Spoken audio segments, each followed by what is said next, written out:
Hello friends, എല്ലാവർക്കും എൻ്റെ ചാനലിലേക്ക് സ്വാഗതം. ഞാൻ ഇന്നിവിടെ ഉണ്ടാക്കാൻ പോകുന്നത് ഒരു മീൻകറിയാണ്, ഒരു സ്പെഷ്യലായിട്ടുള്ള മീൻകറി. ഞാനിവിടെ അയലയാണ് ഉണ്ടാക്കിയത്. നിങ്ങൾക്ക് ഏത് മീനായാലും ഈ ഒരു രീതിയിൽ തന്നെ ഉണ്ടാക്കാം. സൂപ്പർ ടേസ്റ്റാണ്. നമുക്ക് ഹോട്ടലിൽ നിന്നൊക്കെ കിട്ടുന്ന ആ ഒരു മീൻകറിയുടെ ടേസ്റ്റാണ് ഇത് എന്ന് നമുക്ക് എങ്ങനെയാണെന്ന് നോക്കിയിട്ട് വരാം.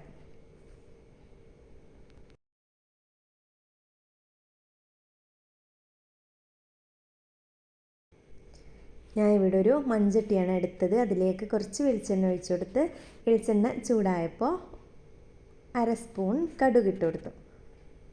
കടുകും കൂടി പൊട്ടിയതിന് ശേഷം നമുക്ക് ഇടേണ്ടത് ചെറുതായി അരിഞ്ഞു വെച്ച വെളുത്തുള്ളിയും അതുപോലെ തന്നെ ഇഞ്ചിയാണ്. രണ്ടും കൂടി 1 ടേബിൾ സ്പൂണാണ് ഞാൻ എടുത്തത്. ചതച്ചെടുക്കേണ്ട ആവശ്യമില്ല.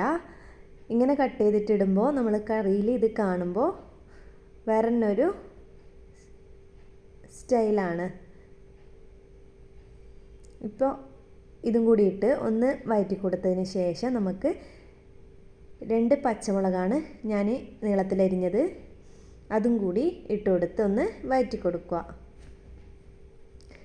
ഇഞ്ചിയും വെളുത്തുള്ളിയും നല്ലപോലെ ബ്രൗണിഷ് ആവണ്ട. അതിൻ്റെ ഒരു പച്ചമണം മാറുന്നതെന്ന് നമുക്ക് തോന്നിക്കഴിഞ്ഞാൽ നമുക്ക് പച്ചമുളകിട്ട് അതിന് ശേഷം ഒരു ചെറിയ തക്കാളി അതുപോലെ ഒരു ചെറിയ പീസ് ഉള്ളിയും കൂടി അരിഞ്ഞത് ഞാനിതിലേക്ക് ഇട്ടുകൊടുത്ത് വഴറ്റി കൊടുത്തു. ഉള്ളി ഇട്ടപ്പോൾ തന്നെ ഞാൻ കുറച്ച് ഉപ്പും കൂടി ഇട്ട് കൊടുത്തിട്ടുണ്ട്.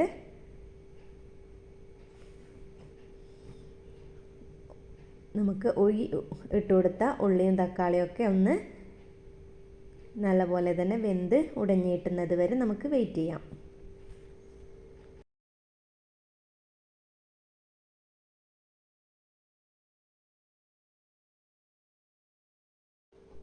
നല്ലപോലെ തന്നെ ഉടഞ്ഞു കിട്ടിയിട്ടുണ്ട്. ഇനി ഇതിലേക്ക് ഞാൻ 1 ടേബിൾ സ്പൂൺ മുളക് പൊടിയാണ് ഇടുന്നത്. നിങ്ങളുടെ എരിവിനനുസരിച്ച് നിങ്ങൾക്ക് മുളക് പൊടിയൊക്കെ കൂട്ടുകയും കുറയ്ക്കുകയൊക്കെ ചെയ്യാം.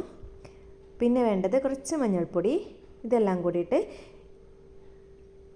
നമ്മുടെ ഉള്ളിയും തക്കാളിയിലും ഒന്ന് കൂടി നല്ലപോലെ മിക്സ് ആകുന്ന വിധത്തിലൊന്ന് വഴറ്റി കൊടുക്കണം. വഴറ്റി കൊടുത്തതിന് ശേഷം നമുക്ക് വേണ്ടത്, ഞാൻ ഇവിടെ കുറച്ച് ഒരു നാരങ്ങയുടെ വലിപ്പത്തിൽ പുളി എടുത്ത് വെച്ച് അതവിടെ വെള്ളത്തിലിട്ട് വെച്ചിട്ടുണ്ടായിരുന്നു. അതും കൂടി പിഴിഞ്ഞ് ഇതിലേക്ക് ഒഴിച്ചു കൊടുക്കുക. നമ്മുടെ മുളക് പൊടി ഉള്ളിയിൽ ഇട്ട് നല്ലപോലെ വഴറ്റിയതിന് ശേഷമാണ് ഈ പുളിവെള്ളം നമുക്ക് ഒഴിച്ചു കൊടുക്കേണ്ടത്.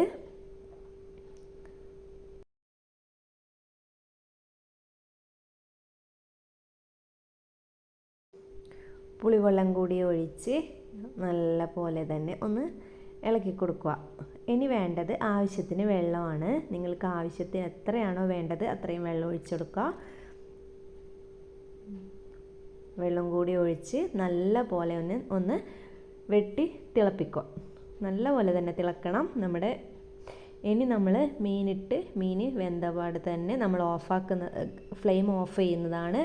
അതുകൊണ്ട് തന്നെ നമുക്ക് നമ്മുടെ ഈ വെള്ളം ഒഴിച്ചിട്ട് കുറച്ച് ടൈമെങ്കിലും ഒരു 5 മിനിറ്റെങ്കിലും നല്ല പോലെ തന്നെ തിളപ്പിച്ചെടുക്കുക.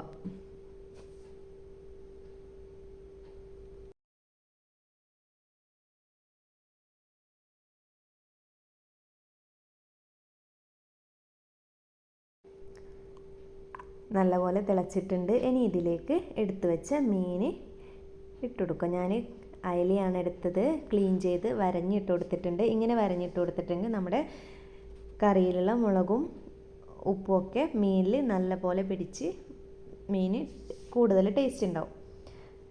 മീനും കൂടി ഇട്ട് കൊടുത്ത് ഒരു 2-3 മിനിറ്റ് നല്ലപോലെ തന്നെ തിളപ്പിച്ചെടുക്കുക. മീൻ വെന്തതെന്ന് നിങ്ങൾക്ക് തോന്നിയതിന് ശേഷം ഓഫാക്കുക.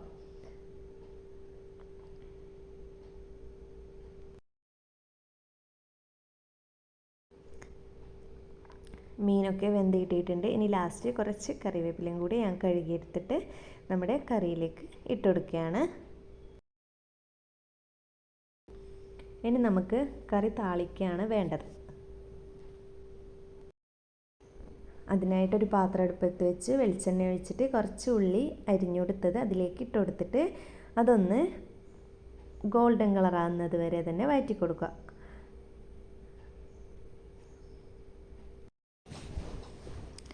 അതിലേക്ക് ഞാൻ റൗണ്ടിലരിഞ്ഞ ഒരു പച്ചമുളക് കൂടി ഇട്ട് കൊടുക്കുകയാണ്. ഈ പച്ചമുളക് ഇങ്ങനെ ഫ്രൈ ചെയ്തെടുക്കുമ്പോൾ ഒരു സ്പെഷ്യൽ സ്മെല്ലാണ് നമ്മുടെ കറിക്ക് കിട്ടുന്നത്. അപ്പോൾ അതും കൂടി ഇട്ട് കൊടുത്തൊന്ന് ഇളക്കി കൊടുക്കുക. നമ്മൾ ഇട്ട് കൊടുത്ത ഉള്ളി കളർ ചേഞ്ചായി വന്നാൽ കുറച്ച് കറിവേപ്പിലയും കൂടി കഴുകിയിട്ട് ഇതിലേക്ക് ഇട്ട് കൊടുത്ത് നമ്മുടെ കറിയിലേക്ക് ഒഴിച്ചു കൊടുക്കാം. അപ്പോൾ നമ്മുടെ കറി ഇവിടെ റെഡി ആയിട്ടുണ്ട്. ഇനി എല്ലാവരും ഈ കറി ഒന്ന് ട്രൈ ചെയ്ത് നോക്കുക. എന്തെങ്കിലും മീനൊക്കെ നിങ്ങൾക്ക് കിട്ടുകയാണെങ്കിൽ ഈ കറി ഒന്ന് ട്രൈ ചെയ്ത് എങ്ങനെയുണ്ടെന്ന് നോക്കുക. അപ്പോൾ വേറൊരു വീഡിയോയുമായി കാണുന്നത് വരെ എല്ലാവരോടും ബായ്.